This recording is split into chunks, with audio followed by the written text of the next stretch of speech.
नमस्कार। इतिहास चर्चा के 41वें एपिसोड में आपका स्वागत है। मैं हूं चंद्रभूषण अंकुर। मित्रों, मानव मुक्ति का सवाल या मानव जीवन का लक्ष्य क्या हो। मोक्ष की प्राप्ति हिंदू धर्म में, ईसाई धर्म में भी इसी तरह सॉल्वेशन या मोक्ष की कल्पना थी। इस्लाम में पुनर्जन्म तो नहीं है, लेकिन मोक्ष जैसे कुछ की कल्पना यहूदी धर्म में भी है, इस्लाम में भी।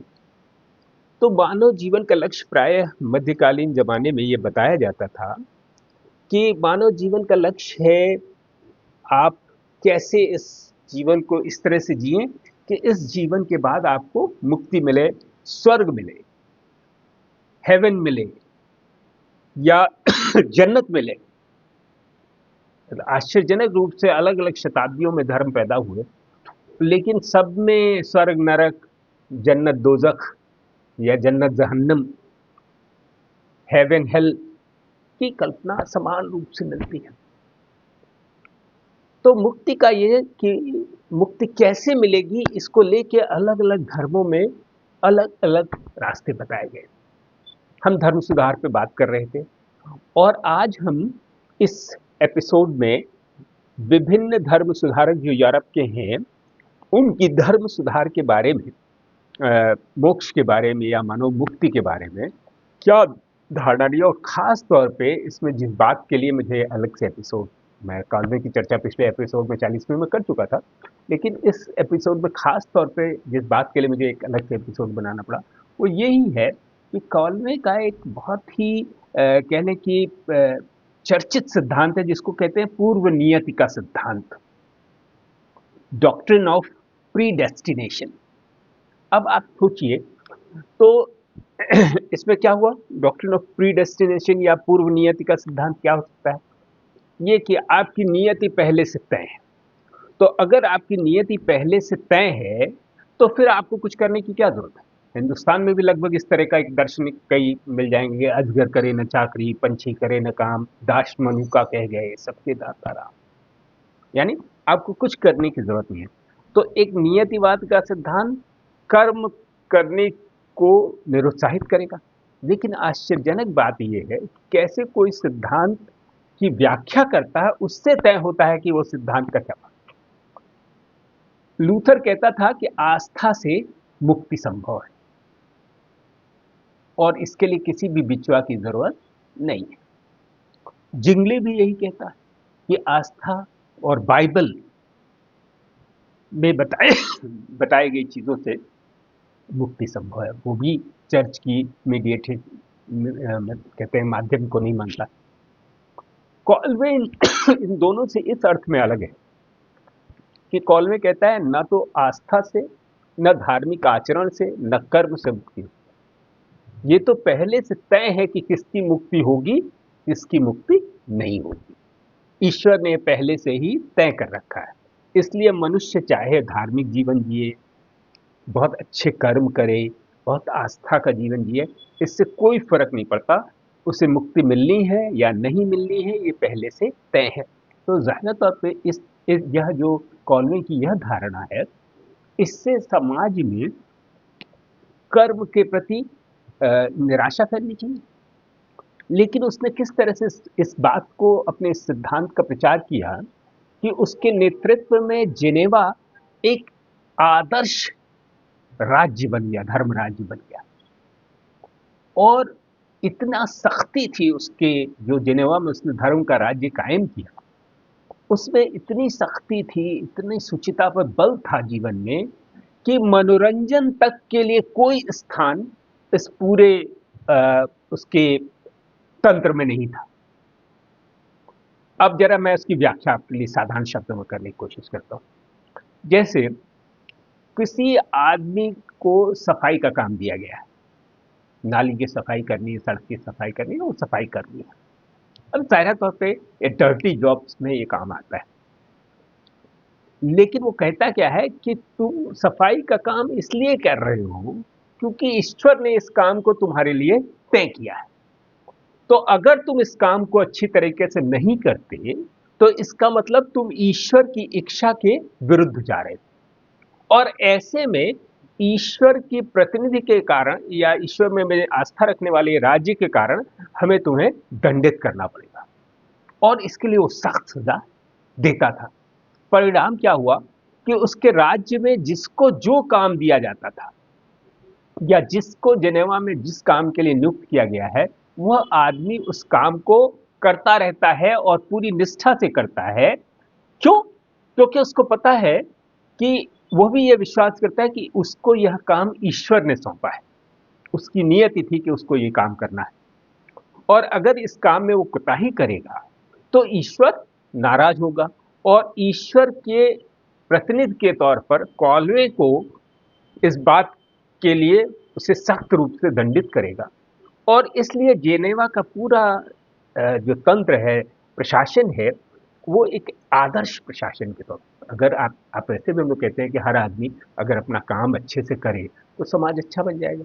शिक्षक अगर शिक्षा देने का काम अच्छे से करे तो समाज अच्छा बन जाएगा। तो इस तरह से उसने अपने जो पूर्व नियति का सिद्धांत है, जो बहुत ही इंपॉर्टेंट है उसकी पूरी उसमें, उसको उसने इस तरह से व्याख्यायित किया और लागू किया।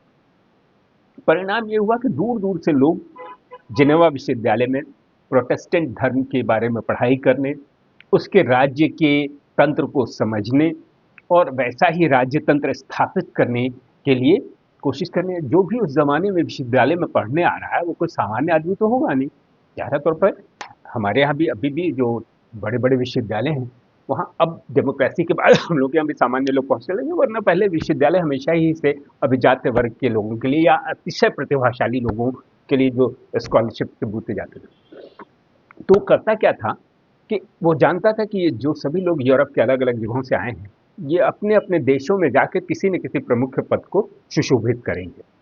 तो वो अपने विद्यार्थियों से हमेशा, जब वो पढ़ के चले भी जाते थे जेनेवा विश्वविद्यालय से, तब भी उनसे लगातार खतो खताबत करता रहता था, संपर्क में रहता था, उनसे जानता रहता था वो किस पद पे हैं, वो क्या कर रहे हैं, कैसे वो यहाँ से प्राप्त शिक्षाओं का अपने उस पद पे रहते हुए इस्तेमाल करें। और इस तरह से जो कॉलवेवाद है, जो उसका लक्ष्य था कि वह एक अंतर्राष्ट्रीय ईसाई धर्म को जन्म दे रहा है या उसका प्रवर्तक है, वो धीरे धीरे सच साबित होने लगा। और उसके ज़माने में आप पहले तो जेनेवा के बाद में स्विट्ज़रलैंड के बहुत सारे हिस्सों में उसका संप्रदाय फैला। फिर उसी का एक उसकी शिक्षाओं का अनुकरण करके स्कॉटलैंड में कॉलवेवाद की विचारधारा फैलने लगी और उसके समर्थकों को एक खास नाम से जाना जाने लगा। वो नाम था युगनो, जिसको अंग्रेजी में किताबें जो हैं फ्रेंच प्रोनाउंसिएशन, वो फ्रांसीसी था, तो फ्रेंच प्रोनाउंसिएशन हुआ युगनो। आपको सामान्य पाठ्य पुस्तकों में ह्यूगनॉट्स करके जिक्र किया जाता है, लेकिन वास्तविक या ठीक ठाक उसका उच्चारण हुआ युगनो। और युगनो लोग धीरे धीरे सभी प्रोटेस्टेंट संप्रदाय के लोगों के लिए, ये युगनो लोग संख्या में तो कम होते थे लेकिन बहुत ही प्रभावशाली लोग थे। और यूरोप के करीब करीब यहाँ तक कि जर्मनी जो लूथर का था, उस जर्मनी में भी कॉलवेवाद के प्रसार हुआ, क्योंकि कॉलवेवाद पूंजीवाद के ज़्यादा अनुकूल था। और जब पूंजीवाद के अनुकूल था तो तेजी से उसके उसके विचारों को प्रसार मिला। इसी तरह से नीदरलैंड्स में भी बहुमत कॉलवेवादी हो गया और वहाँ एक नए संप्रदाय की स्थापना हुई और जिसे कहते हैं डच रिफॉर्म्ड रिलीजन। और इस तरह से हम देखें तो सच में वो एक अंतर्राष्ट्रीय शख्सियत बना और इसीलिए उसको प्रोटेस्टेंट पोप भी कहा जाता है। स्कॉटलैंड में जॉन नॉक्स नाम के व्यक्ति ने कॉलवेवाद से प्रेरणा लेकर विपरीत परिस्थितियों में भी पूरे स्कॉटलैंड को कॉलवेवादी बना दिया। इस तरह 17वीं शताब्दी आते आते तक अपने कट्टर अनुशासन के कारण कॉलवेवाद पूरे यूरोप में पहुंच गया, फैल गया और कहीं कहीं तो पूरा का पूरा क्षेत्र ही उसका अनुयायी बन गया। कॉलवेवाद तत्कालीन पूंजीवादी विकास के अनुकूल था। एक तरफ वह इतना कठोर और अनुशासन थोपता था कि सर बेट्स एक वैज्ञानिक था जो रक्त के प्रवाह पे अध्ययन कर रहा था और उसका पता लगाने ही वाला था, मतलब एकदम उसके वर्ज पे था, उसको धर्म विरोधी करार करके उसने जिंदा जलवा दिया। जबकि उसके संप्रदाय का संविधान जो था वो पूर्णतः प्रजातांत्रिक और गणतंत्रात्मक था। ईश्वर का राज्य अगर गणतंत्रात्मक हो तो पोप या पादरी उसमें कैसे राजा की तरह रह सकते हैं। यानी कौलमेवादी संप्रदाय में पूंजीवाद के अनुकूल था, क्योंकि वहाँ न तो राजा जैसे पोप रहेंगे और न ही पादरी रहेंगे, तो इसलिए उसका धन के प्रवाह अर्थव्यवस्था में होगा और वो पूंजीवाद के बहुत अनुकूल है। मैं यहाँ एक बात और कहना चाहता हूँ कि मुक्ति की ये अवधारणा कि कैसे मुक्ति मिले, ये एक बहुत शाश्वत प्रश्न है। आज भी इलाहाबाद में महाकुंभ चल रहा है और इस महाकुंभ में भारतीय परंपरा में हम कहें तो हमारे यहाँ तीर्थ स्थानों की यात्रा, अपने चौथेपन में लोग पुत्र अपने माता पिता को तीर्थ स्थानों की यात्रा कराता है, पवित्र नदियों में स्नान कराता है, संगम पे नदियों के स्नान कराया जाता है और ख़ास तौर पे कुंभ में माना जाता है कि पाप धुल जाते हैं इन स्थानों पर। तो ये पाप धुलने की व्यवस्था है, ये हमारे हिंदू धर्म में भी है। यहीं से पाप धोने के लिए पाप मोचक पत्र के द्वारा ही धर्म सुधार आंदोलन की शुरुआत हुई थी, क्योंकि ईसाई धर्म में भी प्रायश्चित का तो प्रावधान था। आपको अगर बहुत सारी हिंदी फिल्में, मेरा ख्याल अमर अकबर एंथनी अगर आपने देखी हो तो, या मजबूर शायद आपने देखी हो, तो उसमें एक ईसाई धर्म में एक तरीका होता है कि अगर आपने कोई अपराध किया हो और आप बहुत पछतावा है आपके मन में, तो आप चर्च में जाइए और आप जाके वहाँ पे कन्फेशन कर सकते हैं कि हाँ साहब मुझसे ये अपराध हो गया है। तो चर्चेज में एक कन्फेशन बॉक्स होता है जिसके एक तरफ पादरी बैठा होगा, उस तरफ इस तरफ कन्फेशन करने वाला आदमी बैठा होगा और वो पादरी के हाथों में, पादरी उसको देख नहीं सकता, सिर्फ हाथ मिलते हैं और आप कहते हैं कि मुझसे ये पाप हो गया है।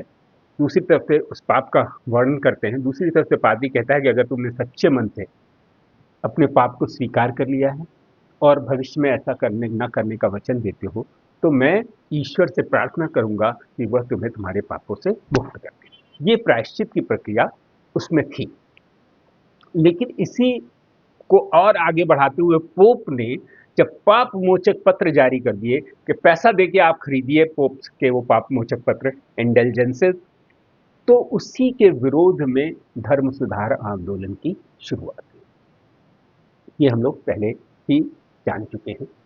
तो ये जो कहते हैं पाप मुक्ति या मोक्ष की प्राप्ति बहुत ही शाश्वत प्रश्न है और सारे ही धर्मों में इस तरह की व्यवस्था है। लेकिन अगर आप सोच के देखें कि जब तक पाप मोचन का कोई तरीका होगा तब तक लोग पाप करने के लिए प्रोत्साहित भी दे रहेंगे।